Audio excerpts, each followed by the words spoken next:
శ్రీ గురు గణేష్ మేధా దక్షిణామూర్తి సహిత శ్రీ బాలాత్రిపురసుందరై నమః. సనాతనం ప్రేక్షకులకు శుభోదయం. కార్తీక మాస మహత్యాన్ని మనం ప్రతిరోజు కూడా శ్రద్ధాభక్తులతోటి శ్రవణం చేస్తూ వస్తున్నాం. అందులో ఈ రోజున కార్తీక పురాణంలో ఉన్నటువంటి 28వ అధ్యాయ సారాంశాన్ని గురించి తెలుసుకుందాం. ఇందులో మొత్తం మనకి 38 శ్లోకాలు ఉన్నాయి. ఈ 38 శ్లోకాల్లో కూడా అంబరీషుడు సుదర్శనుని ఎదిరించడం, సుదర్శనుని స్తోత్రం చేయడం, అలానే సుదర్శనుడు అంబరీషుడిని అనుగ్రహించడం, ఇలా ఈ కథ అంతా కూడా సాగుతూ వస్తుంది. నిన్నటి రోజు మనం చెప్పుకున్నాం, ఆయన నారిని సంధించి అంబరీషుడు సుదర్శనుడి మీదకి యుద్ధాన్ని ప్రకటించాడు. ఆ యుద్ధాన్ని ప్రకటించినటువంటి అంబరీషుడు సుదర్శనమూర్తితోటి అంటున్నాడు, తిష్ట తిష్ట నమస్తేస్తు సుదర్శన హరిప్రియ బ్రాహ్మణోయం ముదాత్రాహి నైనం హంతుత్వమర్హసి. ఆగాగు ఓ సుదర్శన చక్రమా, నీకు నమస్కారం. ఇతడు బ్రాహ్మణుడు, ఇతన్ని చంపటం తగదు. నీకు వధతో కూడినటువంటి ఆహారం కావాలంటే ఇతనెందుకు, నేనే ఉన్నాను. నన్ను సంహరించి నువ్వు చక్కగా నీ ఆహారాన్ని నువ్వు పొందు. నీవు హరి అయినటువంటి శ్రీమన్నారాయణుడి యొక్క ఆయుధానివి కదా అని ఆలోచిస్తున్నాను. నాకు దైవానివి కదా నువ్వు, అందుకని చెప్పని ఆలోచిస్తున్నాను. అంతేగాని నేను బ్రతిమాలుతున్నానని మాత్రం అనుకోకు, యుద్ధం చేయకుండా ఆగుతున్నానని మాత్రం అనుకోకు. క్షత్రియ ధర్మాన్ని అనుసరించి బ్రహ్మ నాకు యుద్ధాన్నే విధించాడు. అంటే క్షత్రులైనటువంటి వారందరూ కూడా బ్రహ్మ యుద్ధాన్ని నిర్దేశం చేశాడు. అందుకని చెప్పని నేను నిన్ను యాచించను. క్షత్రులైనటువంటి వారు ఎవరిని కూడా అడుక్కోకూడదు, వాళ్ళతో యుద్ధం చేసి గెలవాలి. కానీ నువ్వు నాకు దేవతవయ్యావు, దేవతని యాచించినా తప్పులేదు. కనుక కూడా ఒక్కొక్క మారు నేను నిన్ను యాచన చేస్తున్నానని చెప్పని కూడా నువ్వు భావించవచ్చు. ఓ సుదర్శన చక్రమా, నీవు సమస్తమైనటువంటి భూతాలకు కూడా అజేయమైనటువంటి వాడివి. నాకు ఆ మాట బాగా తెలుసు. అయినా నాకు దైవాన్ని గనక నేను యాచిస్తున్నాను, అలా దైవంగా అనుగ్రహించి ఆత్రత్రాణ పరాయణత్వాన్ని కలిగి రక్షించావా సరే సరి, లేదా నా క్షేత్రధర్మాన్ని అనుసరించి నా బాహుబలాన్ని కూడా నీకు చూపెడతాను. ఈ సమయంలో విష్ణువాది దేవతలందరూ కూడా మన బలాబలాలను చూతురుగాక. నేను నేల మీద పడవేయగలను యుద్ధంలో, జాగ్రత్త. అట్లాంటి దురవస్థలను పొందకుండా ఉండాలనంటే వెంటనే ఈ బ్రాహ్మణుని రక్షించు అని చెప్పని, బ్రాహ్మణ రక్షణ కోసం అని చెప్పని తనని తాను పణంగా పెట్టాడు అంబరీషుడు. ఇది ఒకప్పుడు ఉన్నటువంటి చక్రవర్తులకు ఉండేటువంటి గొప్పదైనటువంటి లక్షణం. నీవు జీవించి ఉండి హరిహస్తంలో కనుక చక్కగా ప్రకాశించాలనుకున్నావా, శరణాగతులైనటువంటి బ్రాహ్మణుని చంపకుండా విడిచిపెట్టు. అతస్తస్య పరీక్షార్థం, వెంటనే ఇదంతా కూడా విన్నటువంటి ఆ సుదర్శనమూర్తి అతస్తస్య పరీక్షార్థం ఆ అంబరీషుని పరీక్షిద్దాం అనుకున్నట్ట. ఆయనకి చాలా సంతోషం కలిగింది అంబరీషుని చూస్తే. ఆహా, బ్రాహ్మణ రక్షణ చేయడం కోసం అని చెప్పని సాక్షాత్తు సుదర్శన అయినటువంటి నాతోని యుద్ధానికి ఇతను సిద్ధపడుతున్నాడు కదా అనుకొని ఇతన్ని కాస్త పరీక్షిద్దాం అనుకొని మందహాసం చేసుకున్నటువంటి వాడై ఆ సుదర్శనమూర్తి లేని కోపాన్ని తెచ్చిపెట్టుకున్నట్లుగా రోషంతో అంబరీషుడితో ఇలా మాట్లాడుతున్నట్ట. మయా హంతం విజయానీషే మధుం కైటవ సంయుతం అన్యేపి చతాదైత్య అజేయా సకలైశ్వరై. నువ్వు ఎవరితో మాట్లాడుతున్నావో తెలుసా, నేనెవరినో తెలుసా నీకు, నేనెంత అజయుడినో తెలుసా నీకు. మధుకైటవాది రాక్షసుల్ని నేను జయించాను. దేవతలకు కూడా జయించడానికి సఖ్యం కానటువంటి రాక్షసులు ఎంతమంది ఉన్నారో వారందరినీ కూడా నేను చంపివేశాను. సుదర్శనుడికి నారాయణుడికి అభేదమనండి. అందుకని చెప్పని అక్కడ మధుకైటవ సంహారం చేసింది సుదర్శనుడే అని చెప్తున్నారు. అస్య దుర్వాసస కోపాత్ భ్రూభృంగ కుటిలం ముఖం మాం విహాయ జగత్యస్మిన్ పురుషో వీక్షితం క్షమః. ఈ దుర్వాసుని కోపంతో కూడినటువంటి ముఖం చూడడానికి ఎవరైనా సమర్థులైనటువంటి వారు ఉన్నారా?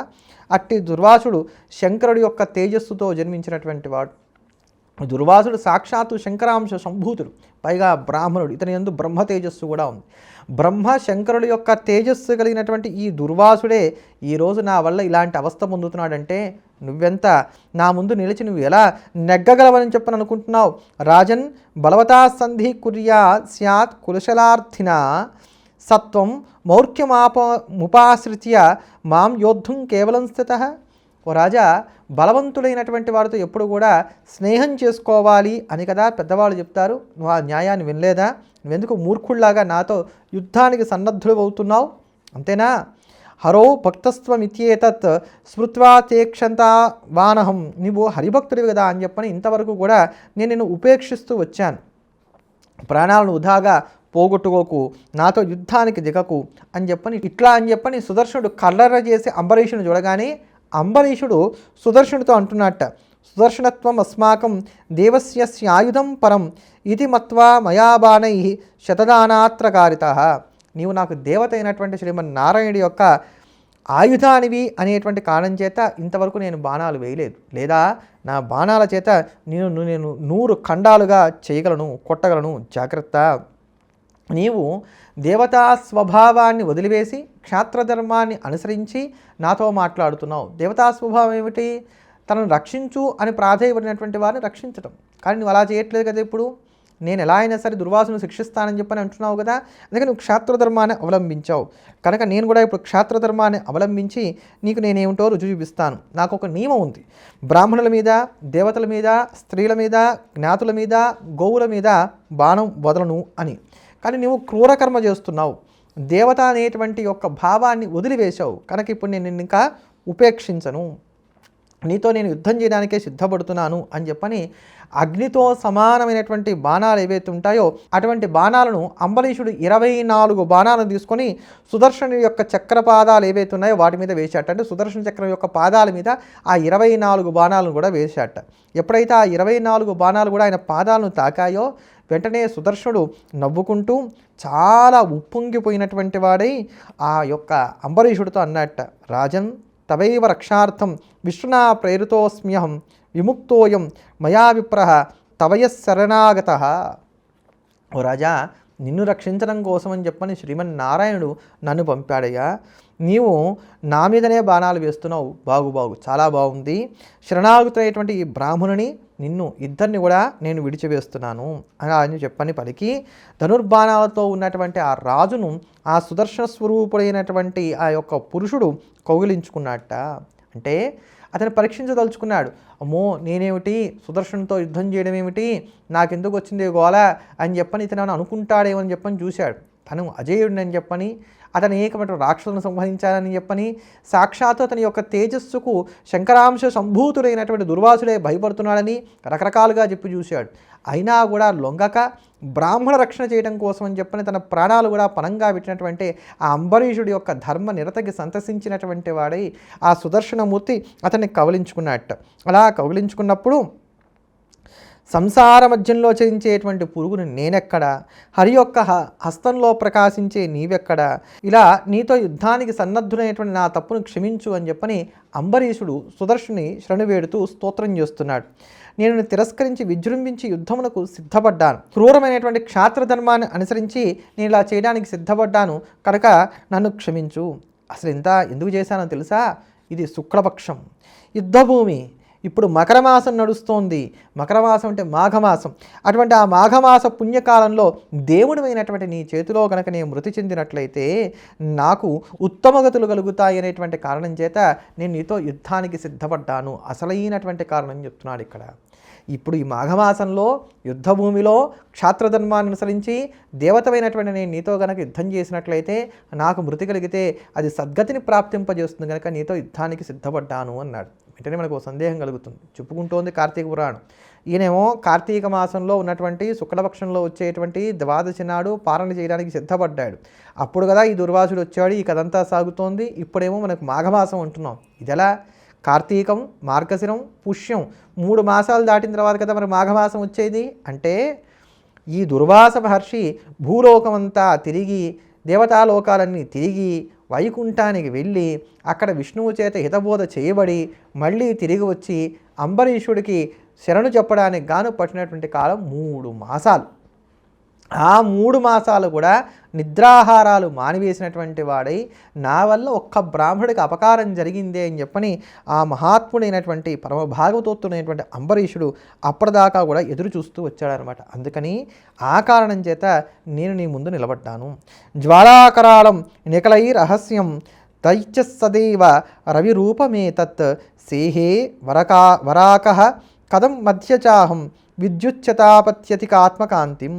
జ్వాలల చేత భయంకరమైన దేవతలకు కూడా సఖ్యము కానటువంటి 100 మెరుపుల కంటే అధికమైనటువంటి కాంతితో ప్రకాశించేటువంటి నీ రూపము ముందు నేనెంత గవ్వతో సమానమైనటువంటి వాడిని, లాంటి వాడిని నీవు సహించడం అంటే ఎంత ఆశ్చర్యము. సహస్రాగ్నియుక్తమైనటువంటి రవిబింబంలా ప్రకాశించేటువంటి 1000 అరలతో కూడినటువంటి సమస్తమైనటువంటి సంహారకర్తమైనటువంటి నీ రూపంతో యుద్ధం చేయడానికి నా శక్తి ఎక్కడ సరిపోతుంది?